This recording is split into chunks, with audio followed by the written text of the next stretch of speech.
Okay, Marcus. O&M manuals are always, in my experience, an afterthought on a problem. So the question is, why do they always suck? Really, why? So let me ask you a question, Adam. What does O&M mean? Operating and maintenance, right? Operating and Okay, maintenance manuals. operation and maintenance, right? Right. Of a piece of equipment that is in a building Yeah, or system, that or the that we're building. working on, Yeah, that the team we're dedicated to that O&M. yeah, Okay. So why is it that at the end of a project, or let's say at the middle of a project, we all ask for them, hey, by the way, you put a couple chillers in, you got this in there, like, did you get the O&M? They're like, did you get the startup guy before they got there? Did he bring the O&M? Did he give you a digital version? Well, yeah. Can you put it in the Pro Core, the new Forma? Can you put it in the e-builder, the Helix? Can you put it in the file? Sure. Okay. So then you're like, we did.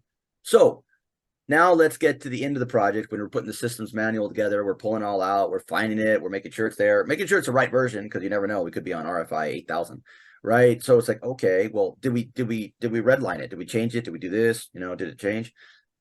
That's easy stuff. And then I'm like, great. And I'm like, oh, by the way, can you not send me 8,000 pages of all the O&Ms for door hardware? But we agreed on this, right? So then, alphabetical order, TOC in the specs. That's why O&Ms suck. Not because they're great when they actually show what to do with it, but can you imagine if you're at your own house and basically, now I do, in my little my tool room in my garage, right? I have a drawer and it basically says manuals, O&M. Right? So all the equipment in my house, like the refrigerator and I collect and I put right there so I can find them later. But imagine you're at a building that has 5,000 of these. Like, they need to be organized. But remember, like, I'm a residential house, they're a commercial house, they're being paid for this. That's why O&M suck, is because basically, like, they're not organized, even though we and the specs say exactly how they do it, and then we basically make them. I hate make them. We watch, we help, we facilitate that they send us over stuff. But how many times do we get exactly what we're supposed to get? yeah. So I think that there's a cultural aspect to this, right? So I've worked in America and Canada a lot, and in America and Canada, contractors actually have power, and a lot of them say, keep the money, we ain't doing it, and they walk away, right? There's no consequences for them for that. There's no way you can hold their money or punitively punish them. That's the reason, in my theory, why there is a BS, a bullshit thing called a systems manual in lead. Because lead have recognized you can't get contractors to produce O&Ms, so they're trying to get one on the side called a systems manual. Am I right? And no matter how many, I mean, it's kind of like saying, like, it's like saying, like, can I have a yellow Sun Devil cup? Yeah. It's like it shows up blue. You're like, it's supposed to be yellow, gold, maroon gold. Now, It's blue. the flip side of what I just described, in the UK, they tie the occupancy certificate to the delivery of O&M. So O&Ms come out pretty good and on time there. Now, not always. There's always a struggle session, but it's not you can't walk away easily, right? Okay, so you made a good point here. Okay, once again, lessons learned, Yeah. like that.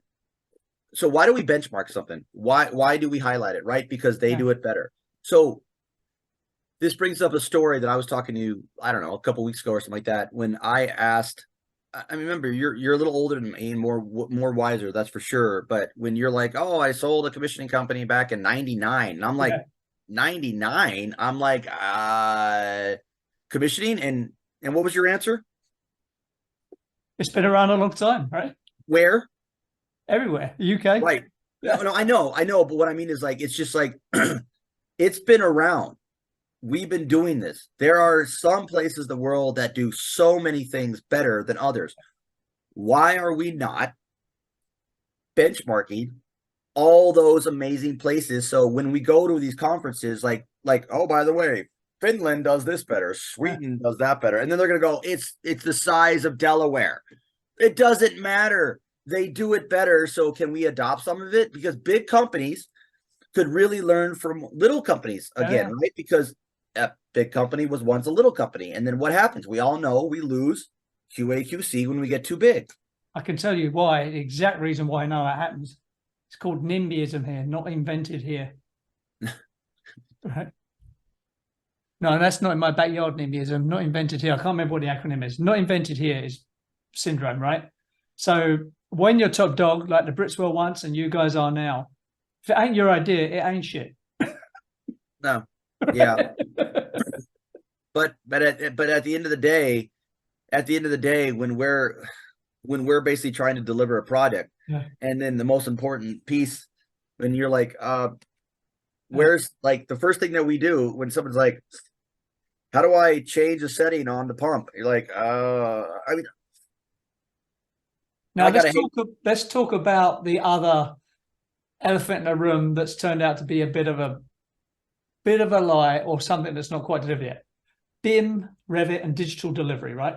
So ASG, firm where I'm CTO, we offer a service called digital delivery, where we go in, we say to everyone, we're going to, all this digital chaos, we're going to bring order to it. We're going to curate all these documents and give them to you digitally at the end. If you want to print out, you can have one. So that covers like the design drawings, the BIM drawings, the O&M manuals, everything, the commissioning report, everything is all curated and handed over, right? Now, some people pay for that. Yeah. Normally on high-end facilities who, want to actually operate it. If you're a speculative builder, you ain't paying for that. That's the person, that's a problem for someone you sell it to. So it is a game of consequences, right? But BIM has always been, and the digital delivery has always been a bit of a disappointment for me, because I thought that would bring order to this. But it still doesn't, because unless you have a really clear spec and a consequence for not delivering it, it doesn't happen. And the problem with BIM is the learning curve's so sharp and high. Until it added, in my opinion, it was awesome, because when I was school, we were just going through, I think, like AutoCAD like 9, 10 or something like that, and then it turned into this and that, and then Revit. Yeah. And I mean, honestly, it was beautiful, because you could do this, you could do that, you could do basically, you can do sections, blow it up, you can change this door, change the schedule. And then it just added another whole layer of chaos, where it's just like it could change. So, because remember, like, you can change one window, change out through the entire document. Yeah, right.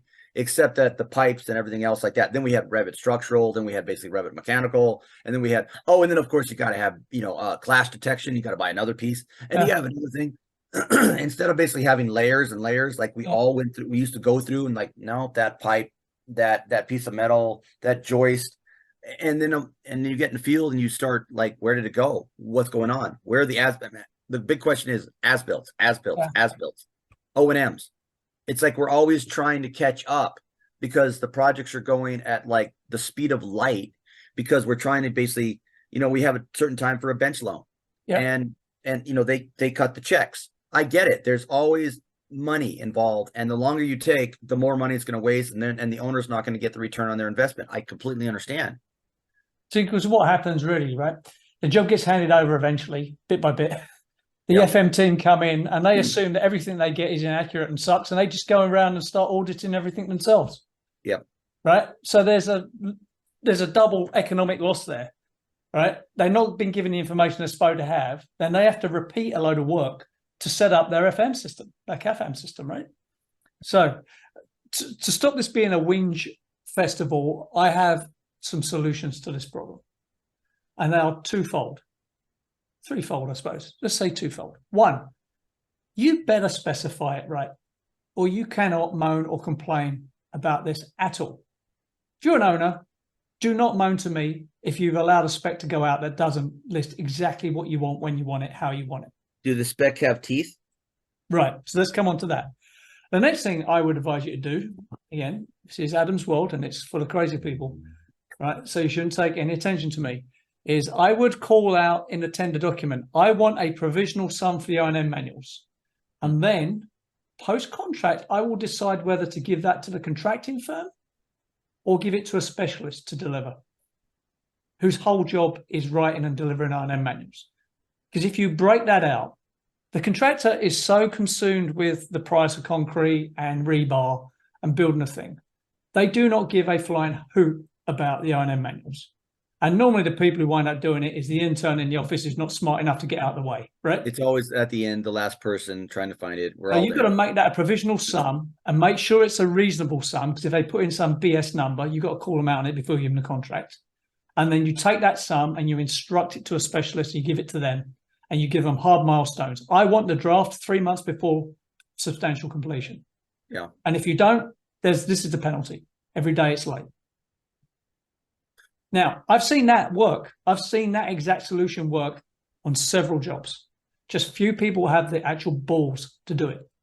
Well, there'll be a lot of clarifications and assumption there, because you'll start out with like, oh, we're going to have 500 this, we're going to have that, and then it's going to change. And then, of course, you know what's going to happen, ASI, change order, stuff like that, because projects continuously change. But I guess that's the name of the game, where it's just like, pay me more, you know? If the client wants to change, the client has to pay for the change. Right.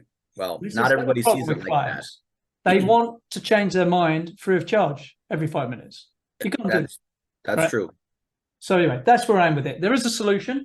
You just got to be hard enough and man enough to do it. And most people are not.